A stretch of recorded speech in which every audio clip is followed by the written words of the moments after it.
So, you remember that port mead that I told you I was making? Well, here it is. We're about, it was started on the 31st. So we're 5 days into fermentation.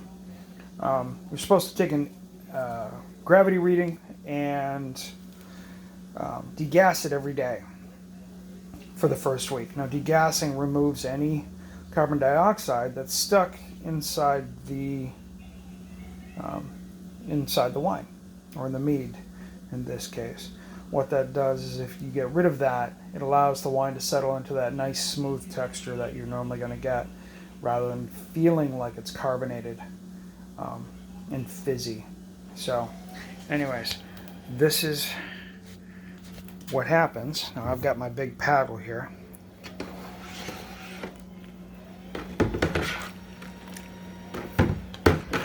Look at all that carbon dioxide coming out.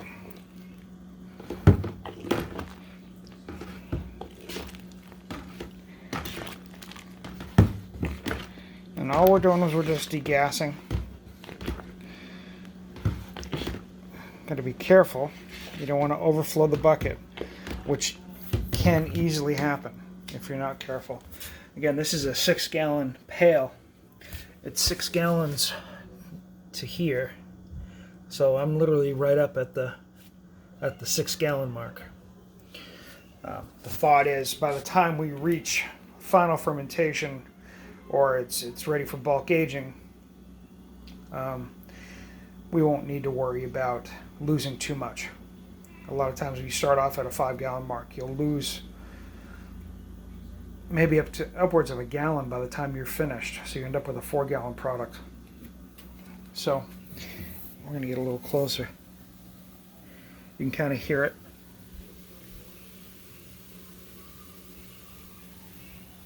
Look at all that foam on the top.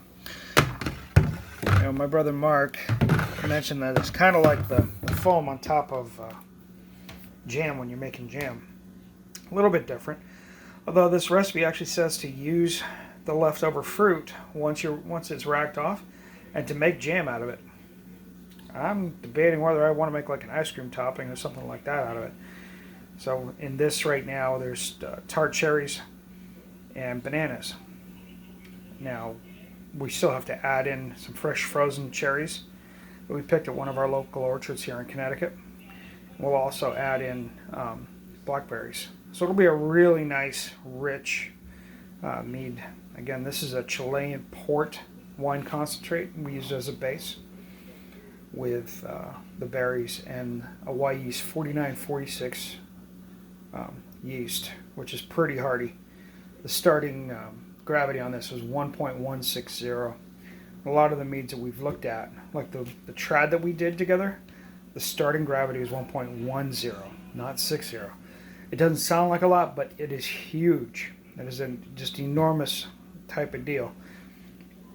The yeast in here is designed for high alcohol content. By the time this is done, we're gonna be looking at, I don't know, 20% alcohol, in that range. Most meads are not that high, so this is going to be something a little extraordinary.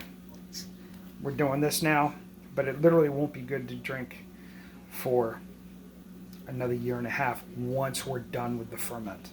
It's going to take a year alone just to age. Never mind everything else that's got to happen to it. So we're looking at about 1.5 years. Now, as we get up here, we've got this set up for our ABV reading. We have our hydrometer. We'll drop it in. I put the meat in here just to let it kind of settle. Get that foam to settle down. There we go. I apologize.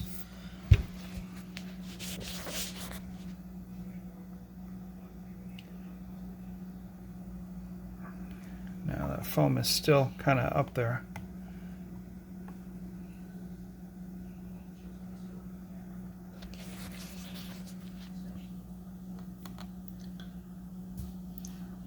So what we'll do, I'm just gonna Give that a quick rinse, get rid of the foam.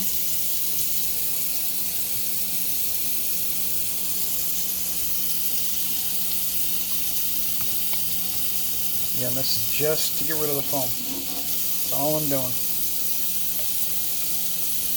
The little tiny bit of water that we're adding there isn't going to change your gravity reading at all.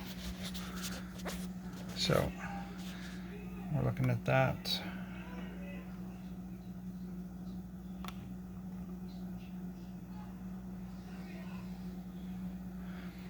That's amazing.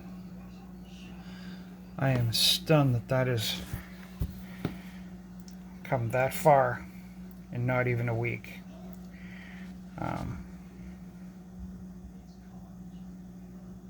That's shocking to me. Again, we started at 1.160, which is down here. We've already come all the way here, almost to a starting point of a regular mead at this point already. So it's very interesting. It's fun to see how things change. And again, you can see how this is settled down. We're going to degas it one more time.